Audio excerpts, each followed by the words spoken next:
Over the next set of lectures, we're going to explore how Central Asia experienced perestroika. It's important to note that Central Asia's communists did not like what was going on at the top in Moscow.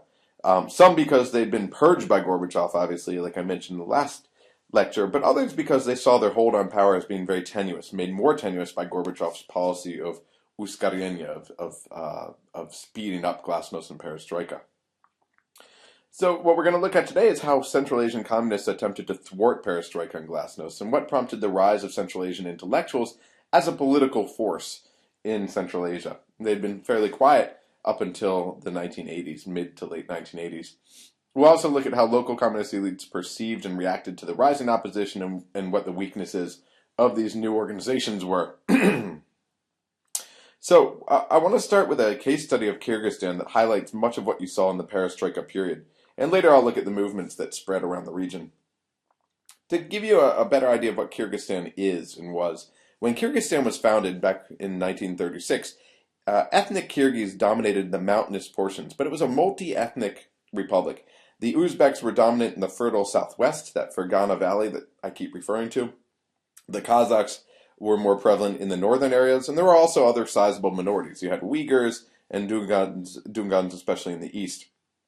After World War II, you had a greater level of multi-ethnicity in Kyrgyzstan because, again, Central Asia was a dumping ground for the Soviets, as it had been for the Tsar before them. The Germans were deported after the war to Central Asia. Tatars were deported there. Turks were also deported there. And later you had Russians and other Slavs who were either deported there or they went there because they were sent there by the party. Slavs ultimately dominated industry in Kyrgyzstan. Kyrgyz were relatively shut out of jobs in the cities. So in the capital, by 1970, ethnic Kyrgyz made up only about 44% of the ethnic population. In other words, they were a minority in the capital. And by the time of independence, only about 52% of the entire population was Kyrgyz. Slavs were about 25%, and then you had these various other ethnic groups. One sign of this high degree of Russification that occurred in Kyrgyzstan was that only 3 out of 69 what they call general schools in the capital, these are, what would general schools be? I suppose equivalent to our high schools, actually used Kyrgyz as a language of instruction. 3 out of 69. And this was facilitated by the first secretary who came to power in the 1960s, known as Usubaliev, who wanted Russian. And the reason he wanted Russian to be the dominant language was because of his strong loyalty to Moscow. It was a way of demonstrating his loyalty to Moscow. So the Russification process that I mentioned in the last lecture was something that was really very strong and very salient in Kyrgyzstan in particular. Now, one of the reasons for this was Kyrgyzstan, probably more than any of the other republics, needed strong ties to Moscow because the Kyrgyz were generally a resource-poor republic. The way the Soviet Union was supposed to function is Moscow was supposed to gather all the economic income and redistribute out to the territories based on need. And so Central Asia had historically, this is something we'll come back to later when we talk about economics, Central Asia was historically a beneficiary of the Soviet regime. And Kyrgyzstan in particular, because it was so resource poor.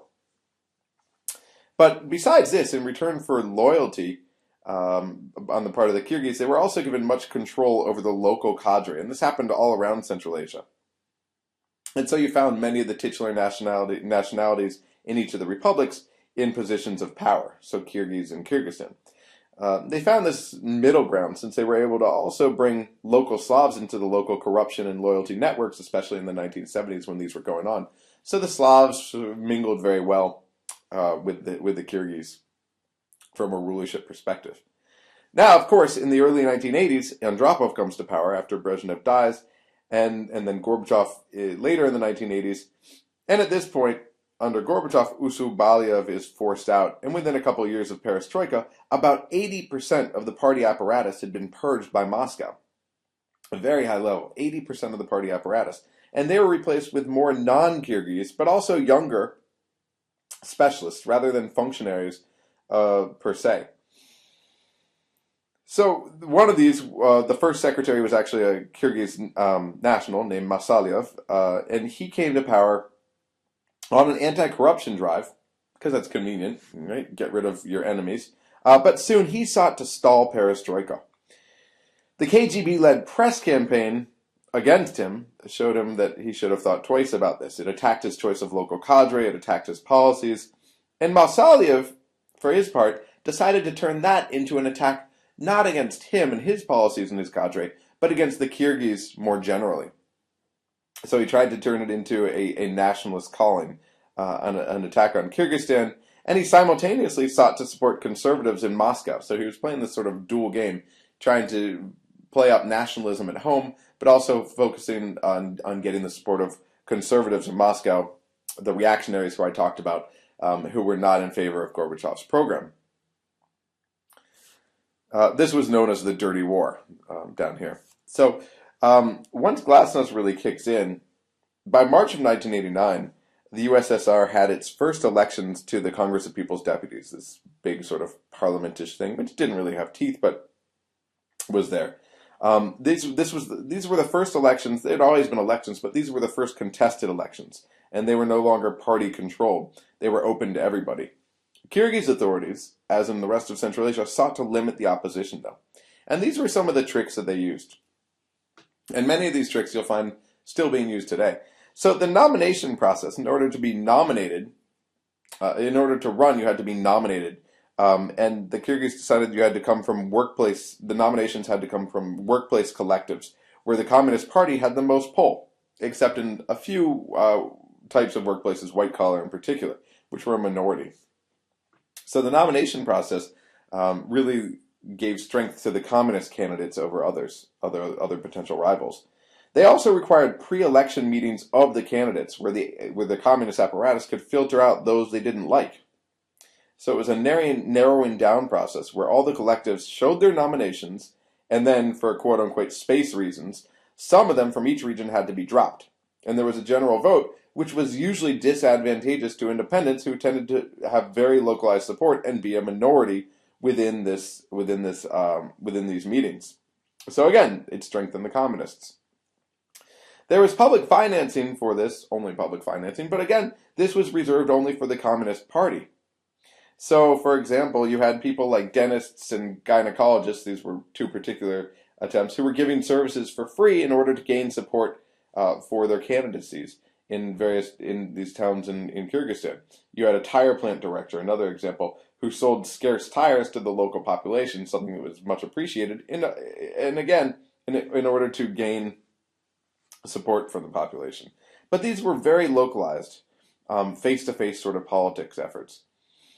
Another issue you had in Kyrgyzstan was gerrymandering, Kyrgyz style. So where there was competition, like people liked that gynecologist, they liked that tire dealer, the Communist Party would take out its own candidates and say, hey, let's give up on this particular race, and they would put them into other voting districts that they created in order to run there instead. These were uncontested, usually rural districts. So they literally created these places so that they would ultimately win and be able to pack the Republic level Congress with their own. So going into the opposition campaigns, these were all the dirty tricks, but the opposition campaigns, most really wanted unity amid ethnic unrest. The ethnic unrest we're going to talk about in the next set of lectures. They also wanted socioeconomic improvements. Very few were out there advocating for more glasnost. They were all focused on things like the environment and the other economic issues of the day. And that's what they were campaigning on. And in result, the winners largely came from the Communist Party, about 90%. But now there were some independents who actually made it in for the first time. This was historic. They were small, but they were also vocal. There was more support for the opposition in the bigger cities, among Russians especially. So they opened up rifts in society as well. Voters were largely conservative, but the cards were really stacked against independents who did anyway get some support. So this was a historic process, but we're still talking about tiny amounts of support for the opposition. So some of the lessons from Kyrgyzstan before 1989 are that you had this local communist resistance to Moscow-based reforms. You had local communists who were favored, but they had to use numerous tricks in order to be favored. And then local voters were largely focused on the local socioeconomic issues until really late in the perestroika and glasnost period. And so I'll take another set of slides and look at the reawakening of Central Asian intellectuals.